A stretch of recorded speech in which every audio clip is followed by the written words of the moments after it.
వి gold trusted gold buyers తాకట్టులో ఉన్న బంగారాన్ని విడిపించి ఈ రోజు ఉన్న మార్కెట్ ధరకే కొనబడును. మరిన్ని వివరాలకు సంప్రదించండి 77107720.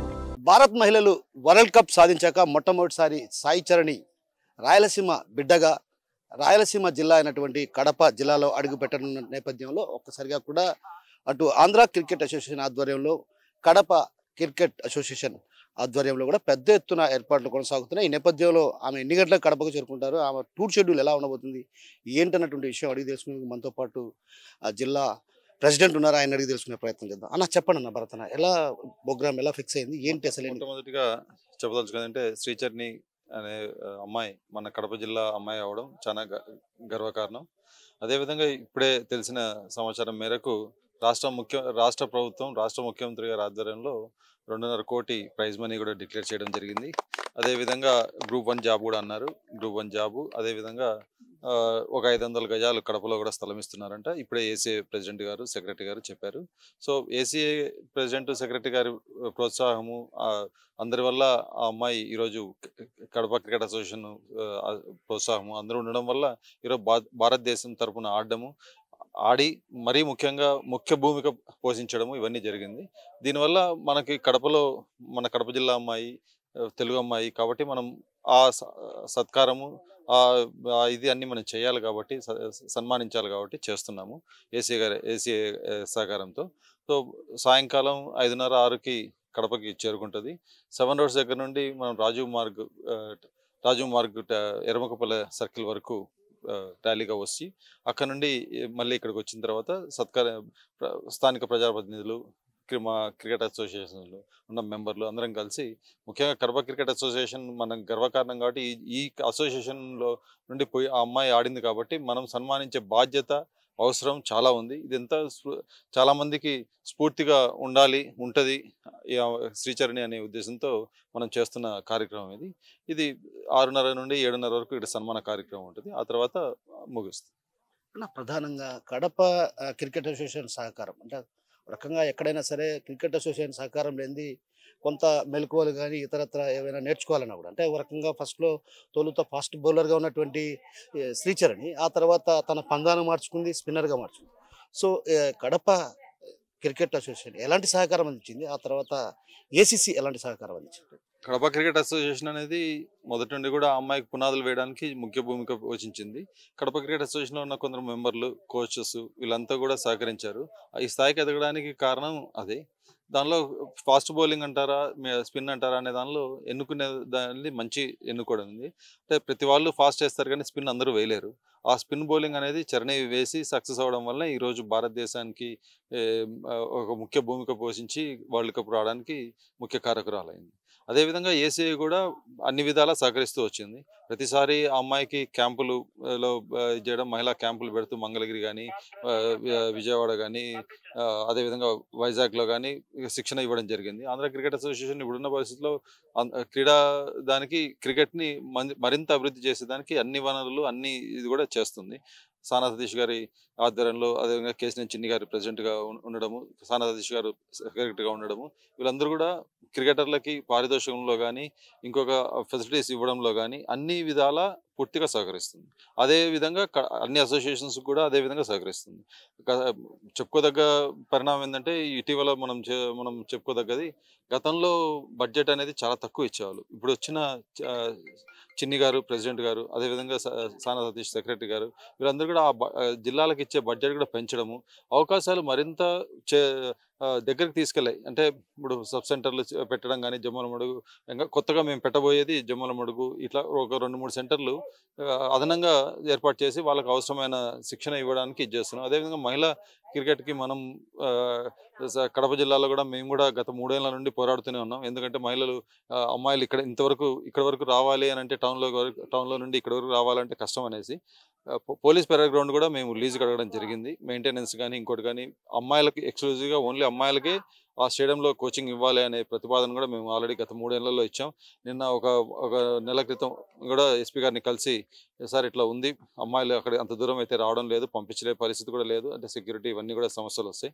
కాబట్టి మీరు ఇక్కడ ఇచ్చినచో మేము కూడా దాని మెయింటెనెన్స్ కానీ ఇంకోటి కానీ మేము చేస్తాము. అదేవిధంగా మీరు కూడా ఇది చేసుకోవచ్చు. అమ్మాయిలకి అక్కడ సెక్యూరిటీగా ఉంటుంది, దగ్గర రావడం పోవడానికి కానీ ఇబ్బంది లేకుండా ఉంటుంది అని చెప్పి రికమెండ్ చేయడం జరిగింది. ఎస్పీ గారు కూడా సానుకూలంగా స్పందించారు. అది మరి ఇంకా ముందుకు తీసుకెళ్తాం. ప్రధానంగా ఈ రోజు చూస్తే ఏదైతే సాయి చరణి ఒక గ్రామీణ ప్రాంత బిడ్డ, శ్రీచరణి ఒక గ్రామీణ ప్రాంత బిడ్డ. అయితే గ్రామీణ ప్రాంత బిడ్డలు ఎవరైనా సరే క్రీడా రంగాల్లో కొంత రాయలసీమలో వెనకబడుతూనే ఉంది. ఎందుకంటే క్రీడా రంగంలో కొంత రాణించలేరు అన్నటువంటిది, కొంత తల్లిదండ్రులు కూడా ప్రోత్సాహం తక్కువ. ఇలాంటి పరిస్థితుల నేపథ్యంలో క్రీడా రంగాన్ని భవిష్యత్తులో ఎలా, అంటే చరణిని చూసిన తర్వాత మీకు ఎలా అనిపిస్తుంది? వాళ్ళలో ఉన్నటువంటి నైపుణ్యతను వెలికి తీసే ప్రయత్నాలను కొనసాగే అవకాశం డెఫినెట్గా కొనసాగిస్తున్నారు. ఇప్పుడున్న పరిస్థితుల్లో ఆంధ్ర క్రికెట్ అసోసియేషన్ సీనియర్ ప్లేయర్లు అయినటువంటి కొందరిని ఉపయోగించి టాలెంట్ హంట్ అనేది ఒకటి పెట్టి ఈ గ్రౌండ్లలో పల్లె ప్రాంతంలో ఉన్న వాళ్ళని వాళ్ళకున్న నైపుణ్యాన్ని బయటకు తీయడానికి ఒక టీంలో వేసి అక్కడికి వెళ్ళి మండలాల్లో ఎలా వేస్తున్నారు, ఏమి సబ్ సెంటర్లలో నందలూరు కానీ, ఇట్లా బ్రహ్మంగారు మఠం కానీ, ప్రొద్దుటూరు కానీ, రాయచోటు కానీ, ఇట్లా అన్ని చోట్లకు కూడా వెళ్ళి వాళ్ళకి ప్రోత్సహిస్తూ ఉమెన్కి కానీ అదేవిధంగా మెన్కి కానీ ఇవన్నీ కూడా చేసే కార్యక్రమం చేస్తుంది. మరికొందరు ఉన్నారు, వారిని అడిగి తెలుసుకునే ప్రయత్నం. మీరు చెప్పండి, ఎలా చూడొచ్చు శ్రీచరణి రకంగా గ్రామీణ స్థాయి నుంచి ఇప్పుడు ఈ స్థాయికి ఎదగడానికి? అలా మీరు ఎలా ఫీల్ అవుతున్నారు ఒక కడప క్రికెట్ అసోసియేషన్? ఇది చాలా సంతోషకర విషయం అండి. ప్రపంచ స్థాయిలో మన భారతదేశ పటాన్ని అత్యున్నతగా స్థానానికి తీసుకెళ్లిన శ్రీచరణికి ముందుగా హార్దిక శుభాకాంక్షలు.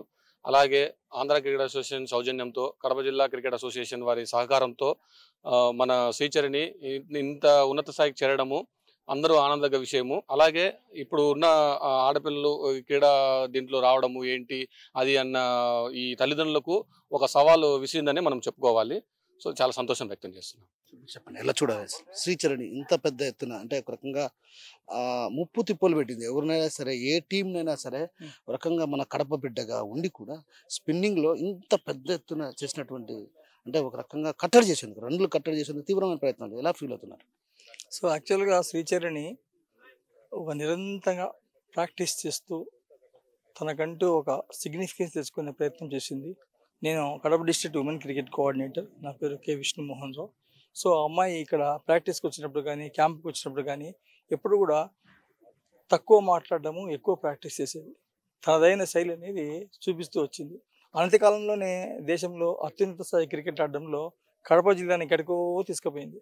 ఇప్పుడు ప్రతి జిల్లా కాదు, రాష్ట్రం కాదు, దేశం మొత్తం ఈ శ్రీచరణి ఎవరు, ఇంత చిన్న వయసులో దేశానికి ఆడమైంది, దట్టు ఒక పల్లె ప్రాంతం బ్యాక్గ్రౌండ్ నుంచి రావడమైంది, ఎక్కడ కడప జిల్లా, ఎక్కడ వీరపనేనిపల్లి, అటువంటి పరిస్థితుల్లో సమకాలీన ఉన్నటువంటి ప్లేయర్స్ ఉన్నప్పటికీ తనదంటూ తన శైలిలో తను రాణిస్తూ వచ్చింది. రావడమే కాకుండా తను ఏమి అనేది భారతదేశం మొత్తం చూసింది. సో ఇంతవరకు నాకు తెలిసి ఎంతోమంది సీనియర్ ప్లేయర్స్ ఇండియాకి ఆడుతూనే వచ్చినారు. ఇప్పుడు ప్రజెంట్ ఉండేటువంటి స్క్వాడ్లో కూడా ప్రతి మ్యాచ్ ఆడింది. ఎందుకు ఆడింది? ఈమె కన్నా బౌలింగ్ వేసేవాళ్ళు ఉన్నారు, బ్యాటింగ్ చేసేవాళ్ళు ఉన్నారు, అందరు ఉన్నారు. కానీ ఈమె శైలి వేరు, ఈమె వేసే బౌలింగ్ శైలి వేరు. ఈ బౌలింగ్ మ్యాక్సిమం బాల్ కట్ అవుతుంది, బాగా స్పిన్ అవుతుంది. ఏ బాల్ ఎట్లా వేస్తుందో అనేది అర్థం కాని పరిస్థితి. ఇదే గతంలో జరిగిన మ్యాచ్ల్లో కూడా ఈ ఆస్ట్రేలియా క్యాప్టెన్స్, ఇంగ్లాండ్ క్యాప్టెన్, వీళ్ళంతా సౌత్ ఆఫ్రికా క్యాప్టెన్స్ చెప్పింది ఒకటే మాట చెప్పారు. సో తను ఆడడం అంటే అది వైవిధ్యమైన బౌలింగ్, అంత ఈజీగా త్రూఅవుట్ టోర్నమెంట్ చూస్తే ఎక్కువ ఎకానమీ బౌలింగ్ వేసింది ఒక శ్రీచరణి మాత్రమే. శ్రీచరణి వేసిన బౌలింగ్ అనాలిసిస్ చూస్తే అందరికన్నా కట్టడి చేసి తక్కువ రన్స్ ఇచ్చి ఎక్కువ వికెట్లు తీసుకున్నటువంటి వ్యక్తి అమ్మాయి. సో మ్యాచ్లో ప్రతి మ్యాచ్లో ఆ పాప తనదైన శైలిలో వికెట్లు తీస్తూ వచ్చింది.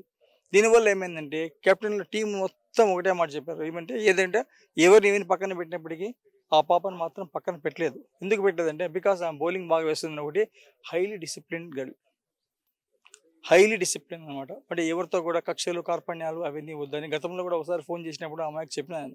సో నువ్వు అందరితో మింగిలే ఉండాలి, అందరినీ కలిసి పెట్టిన ఒక జట్టుగా ఉండకూడదు. You must one of the parts of among all players, కలిసిమెలిసి ఉంటేనే కలదొస్తుగా ఉన్నట్టుగా ఉంటుందమ్మా. కాబట్టి నువ్వు కొత్తగా ఎంటర్ అయినావు ఇది ఎరీనాలోకి, కాబట్టి నీ గురించి ప్రతి ఒక్కరు రక్షించాలా. ప్రతి ఒక్కరు ఈ పొద్దు దేశం చూస్తూ ఉంది పక్క. అంటే కేవలం కడప అనేది బాంబుల గడ్డ కాదు, కడప అనేది ఏంది అనేది దేశాన్ని మొత్తం ఒంటి చేత చూపించింది ఆ పాప. ఎందుకు ఆ పాప చేసినటువంటి కృషి అలాంటిది, పట్టుదల అలాంటిది. ఎన్నో వైవిధ్యాలు చూసింది ఆ పాప. ఫస్ట్ స్ప్రింటర్గా వెళ్ళింది, తర్వాత రన్స్ చేసింది, ప్రాక్టీస్ చేసింది, ఖోఖో ఆడింది, కబడ్డీ ఆడింది, అన్నీ ఆడింది. కానీ ఆమెకు ఎక్కడ కూడా ఆమెకు తృప్తి ఇవ్వలే తనకంటూ. కానీ వాటితో ఆడుతూ వీళ్ళు దొరికినప్పుడంతా క్రికెట్ కూడా ఆడేది. సో క్రికెట్ పైన ఎందుకు కాన్సన్ట్రేట్ చేయకూడదు అని చెప్పేసి వాళ్ళ ఇంట్లో అమ్మా నాన్నతో యుద్ధం చేసేది. కానీ వాళ్ళ నాన్న మాత్రం ఈజ్ అగెనిస్ట్. క్రికెట్ వద్దు క్రికెట్ వద్దనే వద్దు, మనకు మన పిల్లలు ఏదో ఉంటుంది చేసుకుంటుంది చదువుకుంటే అట్లా. కాకపోతే ఈ పాపకు ఉండేటువంటి ఇంట్రెస్ట్తో వాళ్ళకు ఒక మినిమం ఉన్నాడు మన ఫ్రెండ్ అతను ప్రోత్సాహం ఎక్కువ ఉందన్నమాట. అలా ఎలాగైనా కానీ ఈ అమ్మాయిని పట్టుకొని రావాలని చెప్పేసి ఆ అమ్మాయిని క్రికెట్కి డైవర్ట్ చేశాడు. చిన్నగా వాళ్ళ నాన్న కూడా వాళ్ళ మామూలుగా ఒప్పించినాడు. ఒప్పించిన తర్వాత ఈ బాబా దిగినీకృతమైనటువంటి కృత నిశ్చయంతో ఎలాగైనా చేయాలి కసితో ఆ అమ్మాయి ఈరోజు ముందుకు నడిచింది అనమాట. ప్రతి మ్యాచ్లో ఎక్కడ పోయినా కానీ చరణి చరణి చరణి అంటున్నారు. అట్లా ప్రతి ఒక్కరు హర్మన్ ప్రీత్ సింగ్ మన వీళ్ళందరూ కూడా ఆమెకు ఫిదా అయిపోయినారు. ఆ అమ్మాయి వేసేదాన్ని డిసిప్లిన్ చాలా కామ్గా తీసుకుంటుంది. ఇబ్బంది తీవ్ర ఒత్తిడిలో బౌలింగ్ వేయాలంటే చాలా కష్టం. అటువంటిది మామూలుగా మన ఇండియాలో ఏ ట్రెడిషన్ కానీ స్పిన్నర్స్ అనే వాళ్ళు లాస్ట్లో వస్తారు. కానీ మీ మీద నమ్మకంతో ముందుగానే వచ్చి వికెట్లు తీయడము, దానివల్ల చేయడం వల్ల చాలా అద్భుతమైన వేసింది. ఫ్యూచర్లో ఈరోజు నేను చెప్తున్నాను, ఒక 4 years లోపలనే Sricharani from Kadapa will become the Indian team captain అవుతుంది. ఇది నేను ఆశాభావం వ్యక్తిస్తున్నాను. ప్రతి మ్యాచ్ ప్రిడిక్ట్ చేసినాను. ఆల్రెడీ కప్పు మంది అని చెప్పినాను. నేను జరిగింది ఖచ్చితంగా జరిగిందండి, 100%. Okay, thank you. సో మొత్తం మీద శ్రీచరణి ఇక్కడికి రాబోతున్న నేపథ్యంలో కూడా ఒక్కసారిగా కూడా మనం చూడొచ్చు, ఇక్కడ ఈ రాజారెడ్డి స్టేడియంలో కూడా పెద్ద ఎత్తున ఏర్పాట్లు చేస్తున్నటువంటి పరిస్థితి. ఒకవైపు స్టేజీ పైన కూడా ఎల్సీడీ స్క్రీన్ ఏర్పాటు చేశారు. ఎల్సీడీ స్క్రీన్ ఏర్పాటు చేసి ఇక్కడంతా కూడా వీక్షించే విధంగా, అంటే ఒక రకంగా ఇక్కడ పెద్ద ఎత్తున సన్మాన కార్యక్రమాలను కూడా నిర్వహించబోతున్నారు. ఏదైతే శ్రీచరణి మొట్టమొదటిసారి అంటే కడప ముద్దుబిడ్డగా, అంటే రాయలసీమ ముద్దుబిడ్డగా ఆమెను ఇక్కడ ఉన్నటువంటి ఈ క్రికెట్ అసోసియేషన్ వాళ్ళు కూడా అభివర్ణిస్తున్న పరిస్థితి. అంటే ఒక రకంగా ఆమె కృషి పట్టుదల మొత్తానికి ఏదైతే రన్స్ను కట్టడి చేయగలటువంటి నేపథ్యం, అంటే రన్స్ను కట్టడి చేయాలంటే ఒక రకంగా ఒత్తిడితో కూడుకున్నటువంటి పని. కాబట్టి ఈ ఒత్తిడి ఉన్నప్పటికీ కూడా తను రన్స్ కట్టడి చేయడంతో పాటు అటు పెద్ద ఎత్తున ఏదైతే ఇక్కడ ఈ జరిగినటువంటి వరల్డ్ కప్లో కూడా ఆమె కట్టడి చేయడంతో పాటు పెద్దగా స్థాయిలో వికెట్లు కూడా తీసుకుంది. అంటే ఒక రకంగా స్పిన్ బౌలింగ్ చాలా తక్కువగా ప్రిఫర్ ఇస్తారు, ఎందుకంటే మొదట్లో ఫాస్ట్ బౌలర్కే ఇస్తారు, ఆ తర్వాత స్పిన్నర్కు అవకాశం ఇస్తారు. కానీ ఇక్కడ ఎక్కడా కూడా స్పిన్నర్కి మాత్రమే అవకాశం ఇచ్చినటువంటి పరిస్థితి. అంటే ఒక రకంగా మధ్యలోనే స్పిన్నర్కి అవకాశం ఇచ్చారంటే ఇది ఒక రకంగా ఆమె చేస్తున్నట్టు, అంటే రన్స్ కట్టడి చేయడంలో ఆమె కీలక పాత్ర పోషించారు. అదేవిధంగా తను ఇక్కడ ఏదైతే అకాడమీలో కావచ్చు, అదేవిధంగా ఇక్కడ క్రికెట్ అసోసియేషన్ ఆధ్వర్యంలో ముందుసార్లు కూడా క్రికెట్ ఆడిన సందర్భంలో కూడా తను వేసిన బౌలింగ్ పై తృప్తి చెందకపోతే మరోసారి ప్రాక్టీస్ చేసేది. అలా ప్రాక్టీస్ చేయడం వల్లనే ఈరోజు అతి తక్కువ కాలంలోనే ఆమె ఇండియన్ టీంలో సెలెక్ట్ కావడం, అదేవిధంగా రాబోయే రోజుల్లో కూడా మరిన్ని మంచి ఫలితాలు సాధించడంతో పాటు భవిష్యత్తులో కడప బిడ్డ వరల్డ్ కప్ కావచ్చు, ఇతరత్ర ఇండియన్ టీంకు ఒక రకంగా కెప్టెన్గా కూడా వ్యవహరించే అవకాశాలు లేకపోయినటువంటి భావన ఇక్కడ ఉన్నటువంటి క్రికెట్ అసోసియేషన్ సభ్యులు చెప్తున్నారు. కెమెరా పర్సన్ రాముతో కిషోర్, RTV కడప నుంచి. Local to global news at your finger tips. మీ చేతిలో ఒక ఆయుధం. Download R TV app. Media legend Ravi Prakash is back.